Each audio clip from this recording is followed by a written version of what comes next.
So hello गाइजहरु, welcome to day 24 of 19 as bulking series. टुडिसमा back and bicep day 3 भनेको wide thickness र pick बनाउने दिन हो। सो त्यही भएर आजको ब्याक एक्सरसाइज पुल अपबाट सुरु गरौँ। Let's go. पछि म फर्स्टमा चाहिँ ल्याट पुल डाउन गर्न जानेछु हैन। स्ट्रेच र स्क्विज हुनुपर्छ।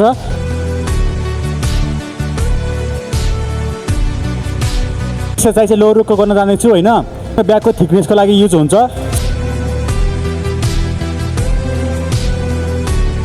म थर्ड एक्सरसाइज चाहिँ भर्टिकल लोको गर्न जानेछु। हेभी एन्ड कन्ट्रोल रेप्स हुनुपर्छ।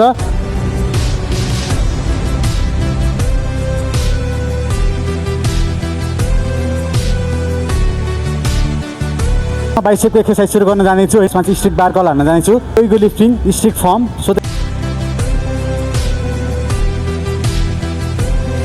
नेक्स्ट एक्सरसाइज चाहिँ ह्यामर कर्ल गर्न जानेछु हैन। यसमा चाहिँ तिम्रो पावर एन्ड पिक हुनुपर्छ। सो गाइज, अब म बाइसेपको लास्ट एक्सरसाइज चाहिँ स्टेयर बार कर्ल हान्न जानेछु हैन, नेगेटिभ साइडबाट। यो चाहिँ एउटा क्लासिक एक्सरसाइज हो हैन।